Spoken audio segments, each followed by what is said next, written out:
InsyaAllah kan? boleh. Terakhir kan? Terakhir ya. So ini pun berkenaan adab juga. Adab ziarah orang sakit penat.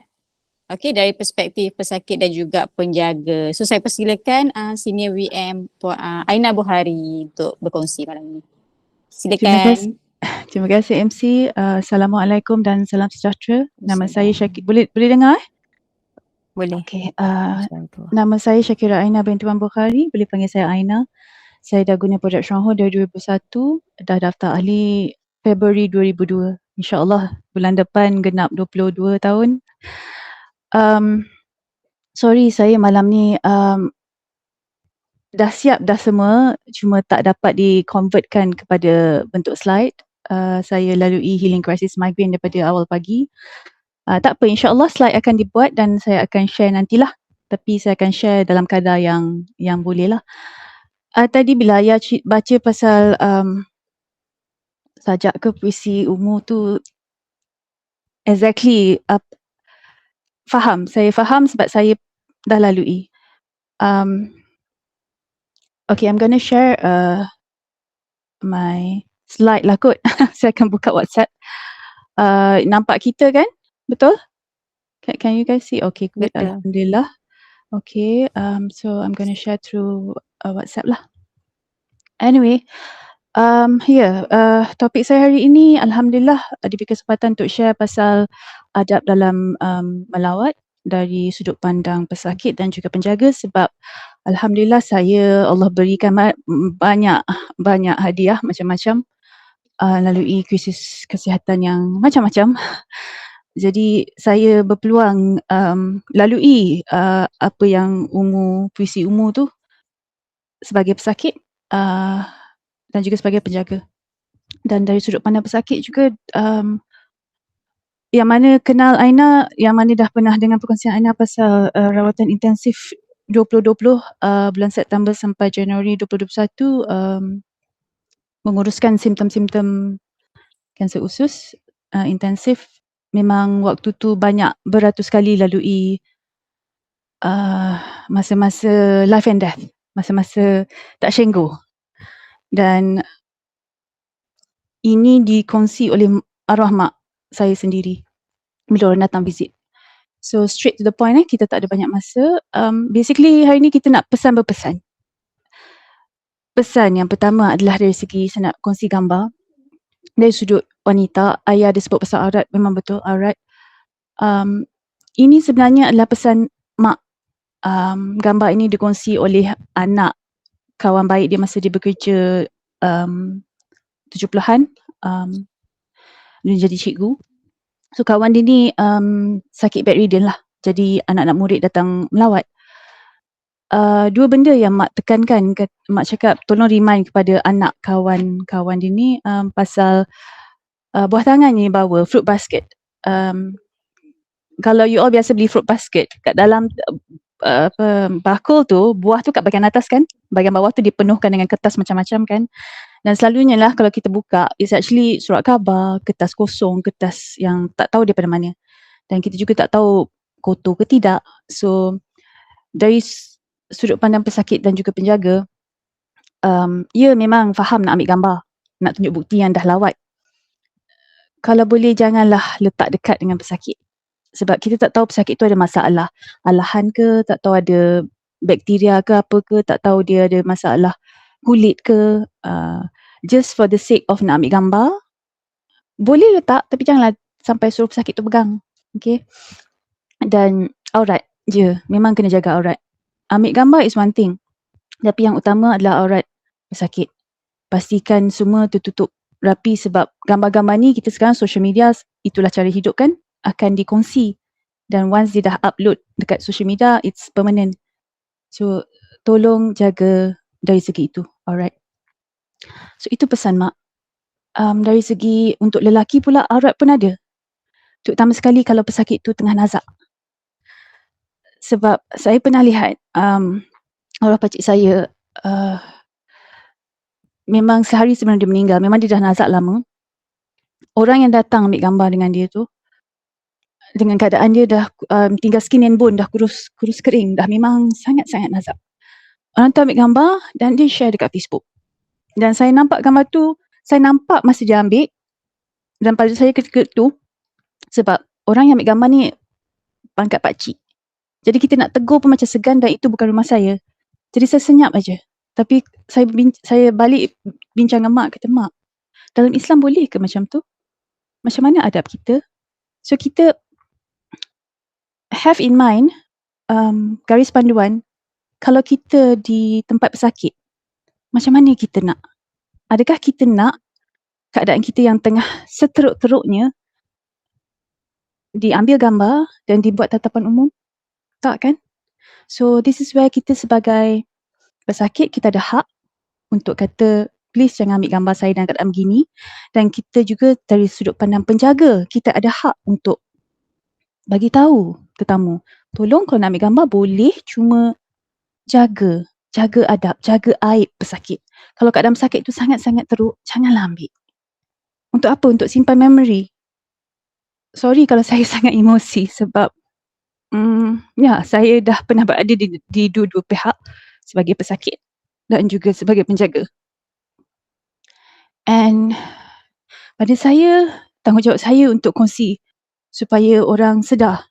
Dan banyak yang saya akan kongsikan ni adalah bila arwah adik saya dah meninggal, saya dengar melalui TV Al-Hijrah, kelas-kelas ustaz-ustazah. These are the things that they share. Jaga aib pesakit. Okay. So pesakit dah tenat, dah keadaan teruk seteruk-teruknya, tak payahlah ambil gambar.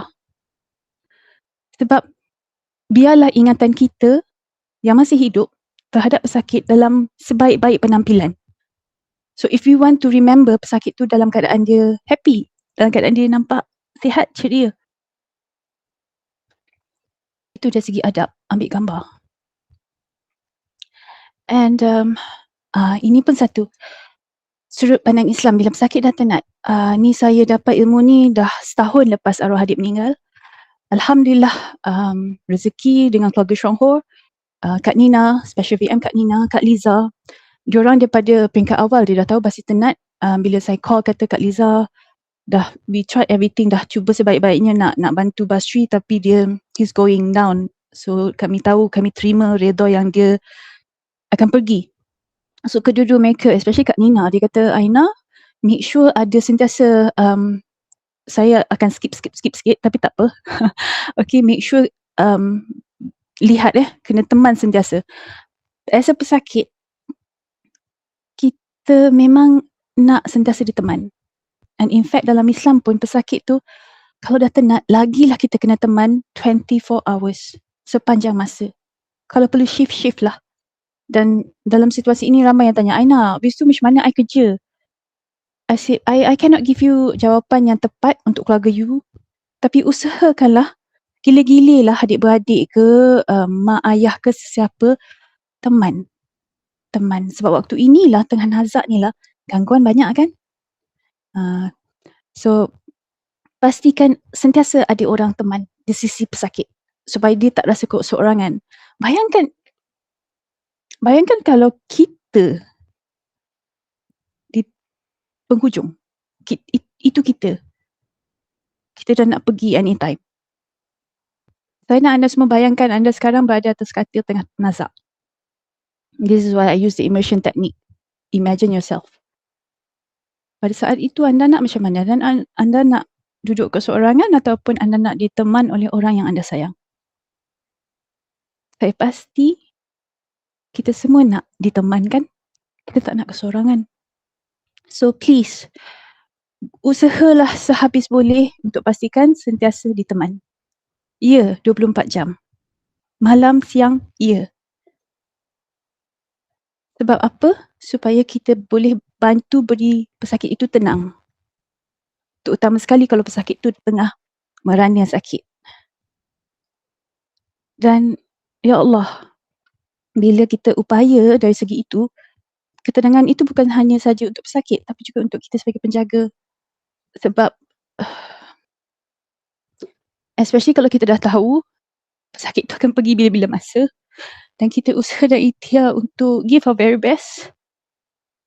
Bila dia dah pergi, kita takkan rasa I should have done this. Kita takkan rasa ralat. Okay, so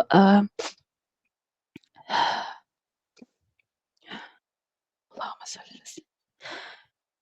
Ya, dia mention tadi pasal deria. Ya, again, dari sudut pandang Islam, bila pesakit tenat, deria dari segi mulut, pastikan sentiasa ada air.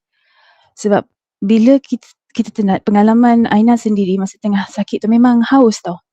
Haus. So, kita tahu juga waktu inilah syaitan nak goda, dia akan datang, haus nak air, you know. So, it is always, yang terbaiknya adalah pastikan sentiasa ada air. Walaupun pesakit tu tak sedar, kita basahkan mulut dia, masukkan air sikit-sikit supaya sentiasa lembap. And bayangkan kalau kita tekak, kita kering. Sakit kan? So, always put ourselves in, letakkan diri kita pada pesakit. Kalau kita dalam situasi ni, kita tengah tak boleh nak gerak, tak boleh, satu badan sakit, kita nak macam mana? Macam mana kita nak dilayan? So, air sangat-sangat penting. Dengar, dari segi diri dengar, pastikan sentiasa ayat Quran berkumandang. Kalau boleh dibaca, baca. Tapi Ustaz, I can't remember Ustaz mana tak? Allahumma salli ala sayyidina. One of the program TV Al-Hijrah. Topik ni lah, dia kata, memanglah penat lah nak baca kan sepanjang masa. So, pasanglah ayat Quran. Kita kan ada YouTube, ada MP3 ke apa. Make sure sentiasa ada kedengaran ayat Al-Quran ataupun zikrullah. Sentiasa. Jangan lekang dengan bacaan ni kat telinga. So that walaupun dia tengah tidur ke, bangun ke, dia sedar ke tidak, sentiasa itu yang dia dengar. Okay, and betul ayah cakap tadi macam baby. Exactly. Kita kena layan pesakit yang tenat ni macam kita layan baby. Lembut, dengan penuh kasih sayang. Dari segi suara kita, kena macam mana kita cakap dengan baby? Kan? Kita cakap lembut je. Kita cakap tone kita pun slow je.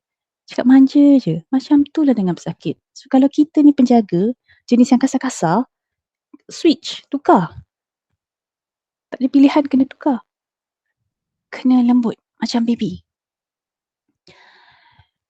Okay, lihat saya dah sentuh. Tangan, yes. Tadi ayah share pasal umur kan. Pegang tangan, urut. Ya, betul. Sebab kan masa Aina tengah tenat. Bila dah tak boleh buat apa, dah sakit sangat, and mak pun dah tak tahu nak buat apa. Mak buat ialah mak pegang, mak peluk lembut, and she just, macam kita nak pujuk anak kita tengah sakit. Macam itulah kita jaga dan layan pesakit. Pengalaman Aina dalam situasi macam tu, bila dah sakit, dah tak tahu nak buat apa, dah fikir dah, okay, I'm gonna die. Am I gonna die? And mak ada di sisi dan dia terus peluk. And dia just, Aina zikir, waktu tu Aina dah terlalu, ya Allah, sakit dan penat dan nak zikir pun dah tak larat. Mak tolong zikirkan kat telinga. And mak cakap, nah, kalau tak tahan tak apa, kurangkan dos, it's okay. Tapi jangan stop, kurangkan dos. So, lembut, be gentle. Dan pastikan setiap sentuhan kita, setiap percakapan kita, setiap tindakan kita dengan pesakit penuh dengan kasih sayang. Always have in mind, if this is the last touch, jika ini adalah sentuhan terakhir untuk pesakit, ini adalah ayat terakhir kita ucapkan pada pesakit. Macam mana kita nak cakap dengan dia? Kasih sayang. Okay, bab melawat. Ada time limit. Pada saya lah, paling lama 30 minit. Paling lama. Okay, and betul ayah sebut tadi, pastikan ianya bermanfaat. Lagi pendek, lagi bagus. Senang. Amalkan ilmu empati yang I shared last week. Kenapa kena pendek? Sebab tengok penjaga dengan pesakit macam mana. Selalunya, bila kita lawat mereka, kita secara sedar atau tidak, kita akan mengganggu proses treatment mereka, proses penjagaan mereka. Nak mandikan pesakit yang tengah tenat, it's very, very difficult. Sebab bila pesakit tu tak boleh nak bangun apa, is that weight. Berat badan mereka menjadi 2 kali ganda lebih berat. So bayangkan kalau penjaga tu sama saiz ataupun lebih kecil daripada pesakit. Agak-agak macam mana dia nak mandi? Sejam siap ke? Tak. 2 jam? Tak. Lebih dari tu. Ayah sebut tata penjaga ni makannya tidak, mandi pun tak, betul. Betul. Penjaga makan, minum semua tak teratur. Kadang-kadang tak makan pun. Pengalaman saya sini menjaga Basri, arwah adik. Saya makan pukul 10, 11, kadang-kadang pukul 12 malam baru makan. Kalau saya larat nak makan, kalau tak makan pun. So keep it short. And waktu kita di sana tu, okay dah cakap lepas tu, sentiasa tanya penjaga, awak okay? Are you okay? Tanya sambil perhati. Be aware, sedar. Perhatikan dia. Dia penat ke? Dia dah semput dah macam nak tumbang ke? Kalau kita nampak dia dah memang tak larat, you know what I usually do kalau I visit pesakit yang dah lama sakit atau pesakit internet, Kak Aina akan hantar makanan dekat gate je. Dan sebelum hantar tu Kak Aina akan tanya, okay boleh masuk ke tak? Kalau tak boleh, I pass kat gate je. Boleh jumpa ke tak? Kalau tak boleh, tak apa. I gantung je macam I ni delivery, no problem, tak ada masalah. Sebab kita hanya nak, kita kalau boleh kita, apa objektif sebenar kita visit tu? Supaya nak pesakit dan penjaga tu tahu, kita ada. We are there to help them, kan? Okay, like I mentioned before, penjaga memang makan tak teratur, tidur entah tidur entah tak. Okay, sebab apa? Nak uruskan pesakit, nak uruskan rumah, nak uruskan keluarga. Kalau yang mana berkeluarga, yang kerja. So please keep it as short as possible. And bila datang tu, be useful. Okay, pastikan diri kita ini bermanfaat dan berguna kepada orang kita lawat tu. Jangan susahkan mereka. Ayat cakap tadi lah, jangan datang tanya, kenapa rumah tak berkemas, kenapa tak bersapu, pakai baju kain plekat ke apa, whatever lah kan. Don't. Kalau anda tak pernah rasa macam mana menjaga orang sakit tenat, anda tak pernah rasa macam mana menjadi pesakit yang teruk, you wouldn't know betapa mencabarnya nak lalui benda-benda yang simple je. Nak mandi, nak makan, semua ni adalah it's usaha dan ikhtiar untuk menjadi penjaga sangat-sangat berat. Just to go through every day. Nak lalui kehidupan seharian je, nak basuh baju, nak basuh pinggan. It's a challenge. So bila kita lawat, pastikan kita ini bermanfaat dan membantu. Ringankan beban penjaga jika kita boleh dan mampu. Kalau tak boleh, jangan menyusahkan pula. Okay? Contoh nak bantu, bawalah makanan. Makanan yang dia tak perlu tak payah nak basuh lah. You know, prepared food. Kalau boleh bawa untuk satu hidangan ataupun 2 hidangan, Alhamdulillah. And kalau nak bawa buah, ini pengalaman sendirilah. Bawalah buah yang boleh terus makan. Janganlah bawa buah yang nak kena potong-potong, nak kena kupas-kupas. Rasa-rasalah, ingat-ingat penjaga ni ada masa ke nak buat semua ni? Makan pun tak sempat, makan pun tak larat, nak potong buah. So, bring ready to eat. Sebab banyak yang Kak Ina perhati bila melawat, buah jadi busuk. Sebab tak terurus. Bukan mereka sengaja nak membazir, tidak. Tapi kami tak larat. So, don't overstay. Ini saya tak tahu berapa kali nak cakap, jangan lebih daripada hadnya. Please, perhatikan, sedar, perhatikan penjaga macam mana dia penat ke tidak. Kalau dia dah penat, pass je dekat gate. Tak payah nak lama-lama. Okay. And tanya, awak ada perlu apa-apa tak? Apa yang boleh saya bantu? Dan selalunya, yes, jangan bawa benda-benda processed food. Tolong jangan bawa benda-benda ni. Ini akan lagi memudaratkan. Bawalah makanan yang betul, real food, not fake food.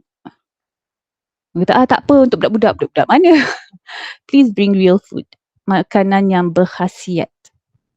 Yang sihat. Okay. Yes, bawalah Zam-Zam and dates. Salah satu air yang terbaik. Tadi I mention pasal air kan. mulut air kan, air zam-zam. Kalau dah tenat tu, air zam-zam sangat-sangatlah precious. Kalau masa Basri tengah tenat tu, diberi pilihan sama ada Syuanghou shake ataupun air zam-zam, mak terus kata air zam-zam lah. Dah nampak dia nak telan pesakit, so we like, okay, air zam-zam. Kurma, ya. Bagi benda yang lembut-lembut, yang rasa sedap lah. Okay. Sekejap sorry. Okay. Tanya apa yang penjaga perlu, apa pesakit perlu. Selalunya lah, kalau yang tak biasa ataupun sama ada segan ataupun you are so tired, penat sangat nak menjaga pesakit, you tak boleh nak fikir tau nak apa so kita offer, okay, you ada apa-apa tak perlu bantu, dia tak tahu, segan saja. Okay, boleh tak bantu lipat baju ataupun basuhkan baju, basuh pinggan ke, ataupun you perlu barang apa-apa, and cakap kat dia, saya nak bantu, saya tak boleh bantu awak jaga pesakit, tapi saya boleh bantu awak buat benda-benda ni. So, awak rasa saya bantu, ni ayat yang ramai bila orang datang nak bantu my family masa Kak Ina tengah sakit, masa adik sakit. Diorang pujuk supaya kami terima bantuan adalah ayat ini. You rasa I bantu you di dunia? Tidak. Sebenarnya you bantu I untuk akhirat. Berilah I peluang untuk dapat untuk akhirat. So bila kalau kita guna ayat-ayat ini, pujuk, doa dulu, doa, bapa berdoa, yang pujuk pesakit dan berjaga untuk terima bantuan, diorang akan macam, Allah Akbar. Izinkanlah saya untuk bantu anda sekarang supaya nanti boleh bantu akhirat saya. Okay? Nak baiki apa-apa yang rosak ke, tengok lampu tak menyala, offer lah. Baiki semua tu. Okay, bantu untuk drive, untuk perlu apa-apa kerja-kerja errands yang perlu dilakukan, nak pergi klinik ke, nak pergi hospital ke, nak pergi farmasi ke. These are the things that kita boleh proaktif. Be proactive. Offer. Okay? Be fluid. Fluid maknanya ikut keadaan. Kalau waktu, okay, this is where pada saya, kalau bila Kak Aina nak pergi, kita tahu keluarga yang sakit, ada sakit tenat, penjaga pun nak keluar rumah susah. And kita beritahu dari awal, okay, Aunty, Aina nanti hari sekian-sekian, Aina free 2 jam. Aunty dia perlu pergi mana-mana tak? Kalau Aunty perlu, okay, jom, Aina boleh drive. You know, you specific, bagi tahu terus. Dan penjaga juga perlu rehat. Penjaga juga perlu me time. Sekurang-kurangnya lah, bila kita berada di sana, bila kita lawat mereka, bagi tahu awal, ini agak susah jugalah sebab selalunya orang macam segan kan. Tapi pada saya, pengalaman kalau orang offer, saya terima. Do you need anything? Yes, I need somebody to stay with me. Kalau ada apa-apa perlu, I nak rehat kejap. I just nak me time. Sejam, 2, setengah jam pun tak apalah. To make sure that if I need anything, ada orang boleh bantu. Okay? Offer this, me time. Kalau kita mampu nak bawa keluar pesakit ataupun kita mampu take over for an hour or two to teman pesakit, kan kena perlu teman sepanjang masa kan? Buatlah. Apatah lagi kalau ini adalah ahli keluarga kita sendiri. Mak kita, bapa kita, adik-beradik, anak, tok kita. Buatlah, offerlah. Okay? Ni selalu orang bila datang ziarah bagi duit. Dan kebanyakan orang akan cakap untuk pesakit. Tapi orang lupa, penjaga juga perlu bantuan dari segi keuangan. Apatah lagi jika penjaga tersebut perlu berhenti kerja. Tak boleh kerja sebab kena full time jaga pesakit.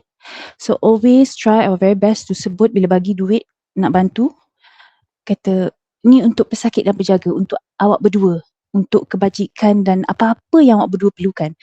And for me, especially kalau Syonghorians, bila Kak Ina pergi visit, and what I try to remind my downlines, pesan-pesan ialah cakap, okay, katakan tak kisahlah berapa, RM100. Okay, RM100 ni untuk produk Syonghor, untuk pesakit dan juga untuk awak. Sebab saya nak pastikan awak boleh terus jaga pesakit. Sebab budget treatment juga perlu untuk penjaga. I ada share dalam palliative care punya YouTube.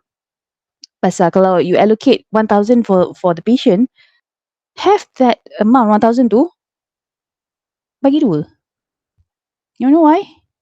Sebab kebanyakannya lah penjaga tumbang. Dan bila penjaga tumbang, siapa nak take over jaga pesakit? Carer's well-being is as important as the patient. Alright?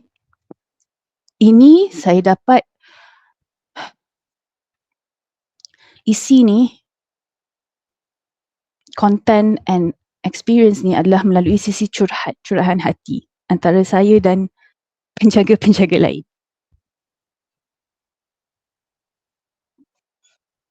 Penjaga tumbang. Sakit lebih teruk daripada sakit. Dan beberapa yang dah meninggal pun. So, as a penjaga, you tahu you dah overwhelmed, dah tak boleh dah limit dah. Janganlah teruskan paksa diri. Minta bantuan. Minta bantuan. Dan kalau segan nak minta bantuan, bila orang offer nak bantu, jangan tolak. Sebab bantuan ini adalah rezeki. Rezeki daripada siapa? Daripada Allah. Jangan tolak bantuan bila ditawarkan. Terima. Terima. Sebab ini semua daripada Allah. Terima dengan hati terbuka, syukur Allah hadirkan bantuan untuk kita supaya kita boleh terus jalankan yang wajib. Okay. And Haya mention pasal dah koma pun masih lagi banyak boleh dilakukan. Betul. Rehab, pemulihan masih boleh dilakukan dan perlu untuk pesakit. Tak kisahlah koma ke tidak. Masih dengan Basri dulu, physiotherapy, that's what we do. 2 hours every night. Sebab waktu physiotherapy, stretching tu lah. Kalau nak tengok dengan kepala, mata kepala macam, ya Allah, tak sakit ke dia? Masa fisioterapi lah Basri boleh tidur 2 jam berdengkur. So what does that mean? Dia selesa. Dia tak sakit masa fisioterapi stretching. Yang kalau lihat dengan mata kasar macam, ya Allah, apa angkat kaki semua rata-rata. Siapa yang biasa fisioterapi tahulah apa yang saya maksudkan. So I think okay dah, cukup 10:35. Dah habis dah waktu. It's okay. So thank you. Beri peluang kepada saya. Ni macam mana nak keluar ni? Lupa dah. Okay, start no? Okay. Gonna stop sharing. Alright. Alhamdulillah. So dah. Terima kasih. Assalamualaikum. Wassalam. Terima kasih Aina. Ada sesiapa ada nak persoalan ke untuk speaker kita yang tadi? Okay, so sesi malam ni yang terakhir 2 ni menginsafi jugalah. Kalau kita tak pernah experience menjadi pesakit atau menjaga orang yang sakit kan. So cukup jelas sekali macam mana susahnya kan pengalaman tu. Tak tahulah, bagi saya lah macam terasa jugalah kan dengan PC tadi. So deep jugalah. So tak ada siapa ada apa-apa soalan tak berkenaan penjagaan orang sakit ni? Pak semua dah tutup kamera. Okay, kalau tak ada kita rasa kita boleh tamatkanlah sesi malam ni. Terima kasih semua yang menghadirkan diri. InsyaAllah kita punya next session next week lah. Kalau tak ada apa-apa nanti kita akan update topik yang akan diusulkan dan speaker yang terlibat lah. Okay, so Irna, Ayah ada apa-apa nak tambah ke sebelum kita? Tak ada? Okay, so kalau tak ada kita tutup tirai lah. Boleh tidur awal untuk melatonin kita. Okay, so Assalamualaikum semua. Jumpa lagi di sesi yang akan datang insyaAllah. Assalamualaikum warahmatullahi wabarakatuh. Terima kasih semua. Terima kasih.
I think